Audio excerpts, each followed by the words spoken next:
Amreli civil હોસ્પિટલના ચકચારી અંધાપા કાંડનું ભૂત ફરી ધૂણ્યું છે।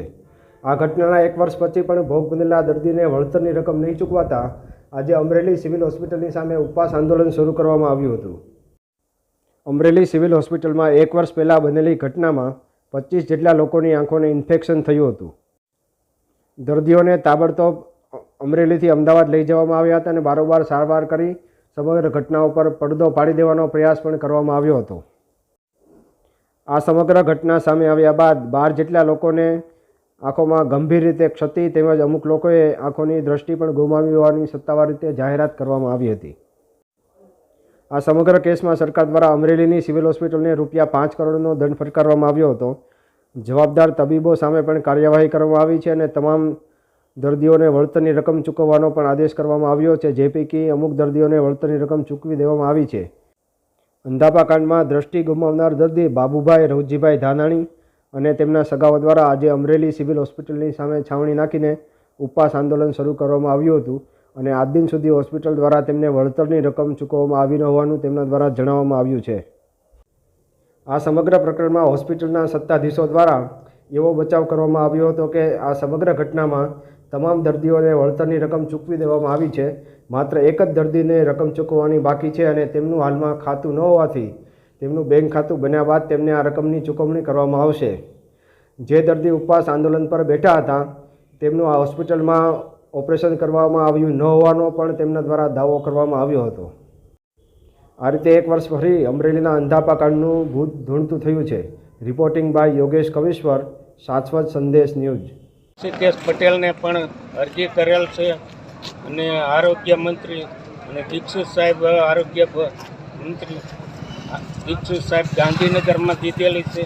શ્રીમતી રૂપાલા સાહેબને આપેલ છે, ધારાસભ્ય કૌશિકભાઈ વેકરિયાને આપેલ છે, અમરેલીથી કલેક્ટર સાહેબને આપેલ છે અને 10 દિવસની અંદર નિકાલ નહીં આવે તો અમે નરેન્દ્ર મોદી સાહેબ સુધી રજૂઆત કરશું અને નાણભાઈ કાછડિયાને આપેલ છે રજૂઆત। તો તમને શું અત્યારે દાદાને પૈસા નથી મળ્યા જ નથી હતોડા। બરોબર, દાદાનું શું નામ છે? બાબુભાઈ રવજીભાઈ ધાના। ગામ કયું છે તમારું? અમરેલી ગજેરાપરા। અમરેલી ગજેરા। અને તમારે બંનેનું ઓપરેશન કર્યું હતું? બંનેનું 1.5 કલાકની અંદર કર્યું હતું। તમારા માતા અને પિતાનું બંનેનું? હા, માડીનું ને માડીનું શું નામ છે?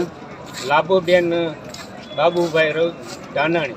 આજે અહીંયા શું તમે આવ્યા છો? અહીંયા અમે ઉપવાસ ઉપર આવ્યા છીએ, અમને ન્યાય આપે ને ત્યાં સુધી અમે ઊભા નહીં થાય એવું અમારે। તો આ દાદાના કેટલા રૂપિયા મળ્યા છે? દાદાને મળ્યા જ નથી, માડીને મળ્યા છે? માડીને મળ્યા છે। બરોબર। અને 1.5 કલાકની અંદર 2ના ઓપરેશન થયા હતા। અમને રાજકોટ રિફર કરવામાં આવ્યા હતા। રાજકોટથી અમને કીધું કે ડોળો કાઢી નાખવામાં આવશે, ત્યાં સુધી હજી ન્યાય મળ્યો નથી। માડી ક્યાં છે અત્યારે? મારી ઘરે છે, હાલી શકતા નથી। રજૂઆત કરવા જઈએ છીએ સિવિલની અંદર અમારા કાગળિયા લઈને, અને જે ભરત દડુક છે એ કે અમે સરકાર અમારી હારે છે અને કઈ કે તમને કાંઈ સહાય મળશે નહીં અને કે તમે તમારી રીતે તમે રળો એમ કીધું।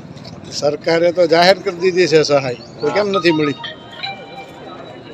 સરકારે જાહેર કરી દીધી પણ કે તમને નહીં દેવામાં આવે એમ કીધું અમને। અને કોણ એમ કે?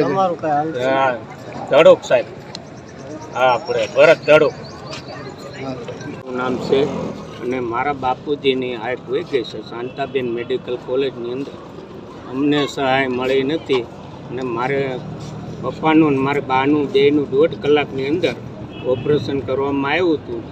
અમે ગાંધીનગર ઋષિકેશ પટેલ, દીક્ષિત સાહેબ, રૂપાલા સાહેબ, નાણભાઈ કાછડિયા અને કૌશિકભાઈ વેકરિયા તમામને અમે અરજી આપેલ છે, હજી કાંઈ એના જવાબ આવ્યા નથી।